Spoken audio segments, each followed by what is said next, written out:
warahmatullahi wabarakatuh. Kembali lagi di channel saya, Jasafik. Kali ini kita akan masuk ke bagian menu radius ya. Radius itu ada di bagian layanan. Oke, sebelumnya ini masih data lokal ya. Ini masih komunikasi antar API ya, dari lokal ke sistem ya. Jadi teman-teman bisa lihat status router sekarang itu di lokal ya. Nah, ini MikroTik lokal ya. Nah, dengan kapasitas atau data yang dipunya, ada hotspot 3290, kemudian interface-nya itu 10 ya, kemudian PPW-nya 3, access point 1. Kalau ini memang dari bawaan MikroTik-nya ya. Oke, kita lanjut ke bagian radius. Nah, di sini ada dua menu, setup radius dan data radius. Kita masuk ke bagian data radius. Nah, ini tampilan utamanya ya untuk ke setup radius. Ada NAS, user radius, session aktif, sama grup profil. Nah, di sini perlu diperhatikan ya, untuk host server radius ini nanti akan otomatis ya sesuai VPN yang teman-teman gunakan. Nah, jika teman-teman menggunakan VPN bawaan dari NetAdmin, nah itu dia pakai WireGuard ya, jadi 10.8.0.1. Nah, jadi kalau bawaannya IP dari VPN NetAdmin, nah teman-teman cukup langsung uncheck ya. Jadi jangan dicentang untuk CGNet-nya, karena kalau WireGuard-nya itu, wildcard-nya itu udah bawaan dari VPN ya, VPN NetAdmin. Nah, pertanyaannya gimana kalau di luar VPN NetAdmin ya, menggunakan VPN luar misalnya. Nah, nanti di sini otomatis juga terdeteksi ya VPN yang teman-teman pakai. Kemudian karena teman-teman menggunakan VPN di luar NetAdmin, teman-teman wajib centang yang ini ya. Nah, setelah dicentang, nah nanti teman-teman pilih full setup SNC atau sinkron ya. Nah, artinya setelah semua siap ya, cuman lagi sekali tadi itu kalau di luar VPN NetAdmin teman-teman harus centang. Kalau bawaannya NetAdmin, VPN NetAdmin, teman-teman jangan centang ya. Oke. Nah, kita langsung full setup ya.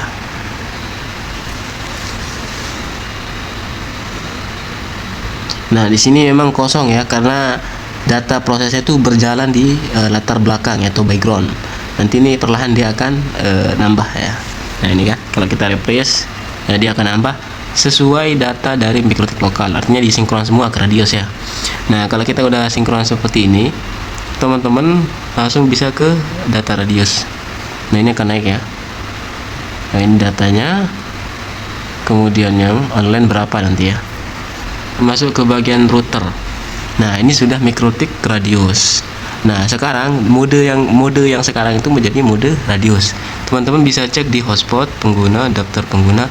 Nah, nanti status bitgate itu ada bagian radius ya. Ini karena masih belum tersinkron semua ya, jadi ada yang lewat, ada yang nggak lewat.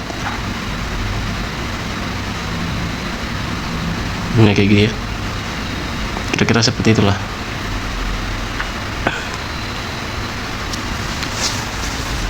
Nah, kemudian untuk pengguna aktif kosong, nah kalau kita cari ke PPOE, nanti otomatis menjadi, nah ini menjadi radius ya. Oke, kita kembali ke radius.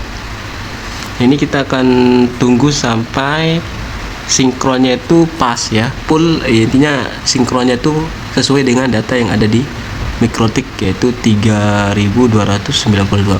Di sini untuk dashboard juga saya udah lengkapi ya, lengkapi untuk ke bagian tren pendapatan ya, hotspot PPW ini, kemudian status voucher, tren voucher terpakai 14 hari, tren user baru 14 hari, kemudian status koneksi PPW offline, PPW online, hotspot offline. Oke, kita masuk lagi ke bagian data radius. Kita akan tungguin ya, untuk ke prosesnya memang agak membutuhkan waktu beberapa detik jika user teman-teman tidak sampai 1000 lebih. Nah, kalau sinkronnya agak lama ya, 1 menit kurang lah, atau 1 sampai 2 menit itu. Nah, ini karena penyebabnya adalah data user teman-teman yang terlalu banyak. Tapi ini kalau udah selesai nanti masuk semua ya. sukses ya antara radius ke mikrotik itu, teman-teman bisa masuk ke dashboard saja. Nanti teman-teman bisa lihat di bagian sini ya, ini signature, kemudian NAS IP address, empty rail-nya ya, NAS identifier-nya, dan lain-lain. Oke, untuk ke radius cuma itu aja ya. Ini akan terus bertambah teman-teman.